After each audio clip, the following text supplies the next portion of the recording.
This is Houston, contact with a test. 1, 2, 3, 4, 5, 4, 3, 2, 1. 1, 2, 3, 4, 5, 5, 4, 3, 2, 1. Enter test. Okay, we checked all 4 systems, and you go on modulation, all 4, and keying was a go. Roger, and you're loud and clear here also. All right, liftoff, and the clock has started. Yes, sir, reading you loud and clear.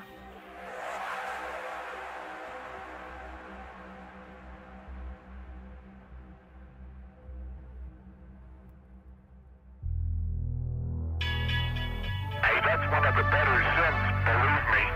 We've had a couple of cardiac arrests down here, too, Pete. There wasn't any time for that up here.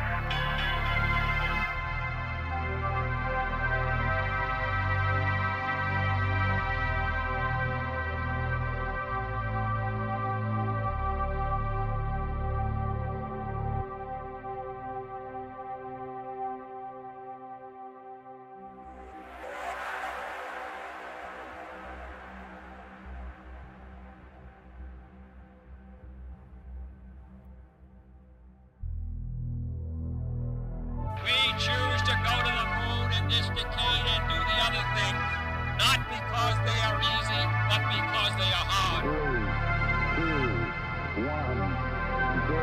All engine running. Liftoff. We have a liftoff. 32 minutes past the hour. Liftoff on Apollo 11.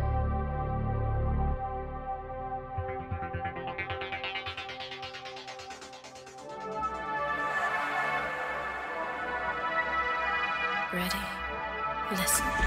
Ladies and gentlemen, the very word secrecy is repugnant in a free and open society.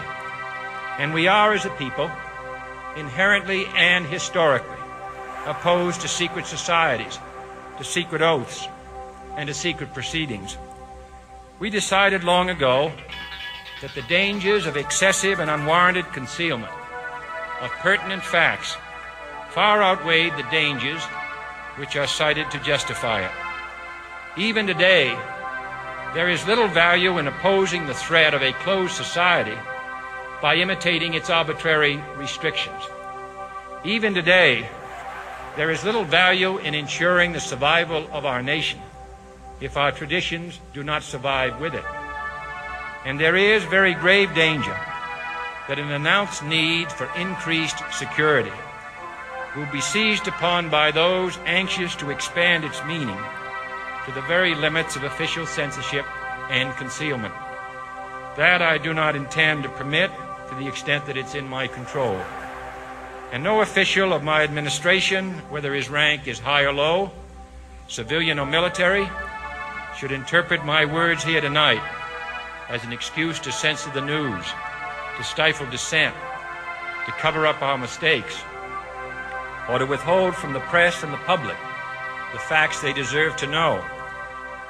For we are opposed around the world by a monolithic and ruthless conspiracy that relies primarily on covert means for expanding its sphere of influence, on infiltration instead of invasion, on subversion instead of elections, on intimidation instead of free choice, on guerrillas by night instead of armies by day.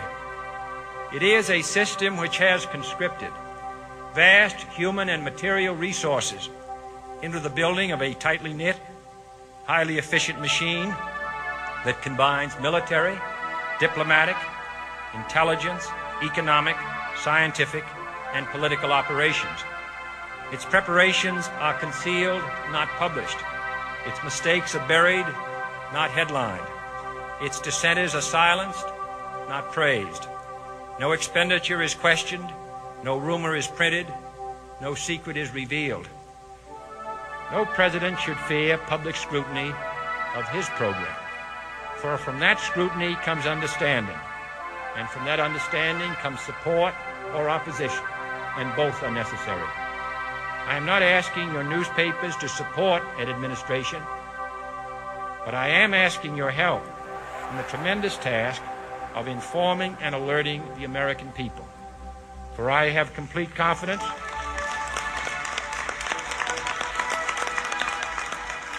and the response and dedication of our citizens whenever they are fully informed. I not only could not stifle controversy among your readers, I welcome it. This administration intends to be candid about its errors. For as a wise man once said, an error doesn't become a mistake until you refuse to correct it. We intend to accept full responsibility for our errors, and we expect you to point them out when we miss them.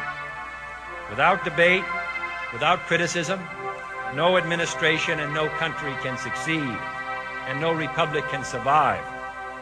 That is why the Athenian lawmaker Solon decreed it a crime for any citizen to shrink from controversy.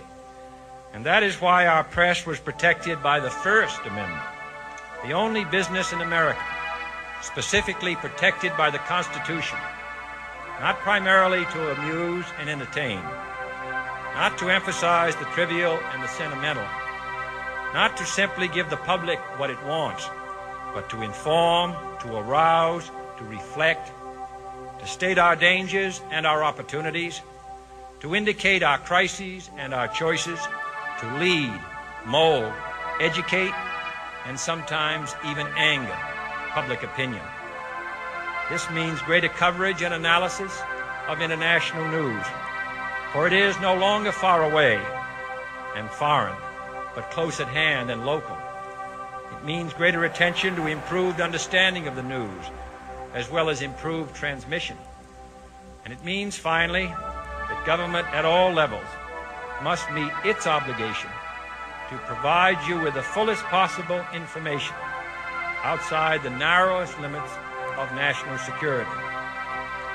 And so it is to the printing press, to the recorder of man's deeds, the keeper of his conscience, the courier of his news, that we look for strength and assistance, confident that with your help, man will be what he was born to be, free and independent.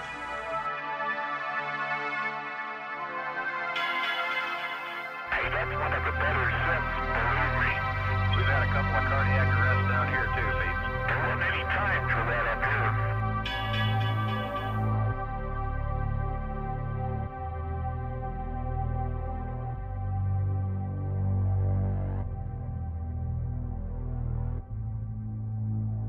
Welcome home, Columbia. Beautiful, beautiful. You want us to take it up to hangar, Joe? We're going to dust it off first.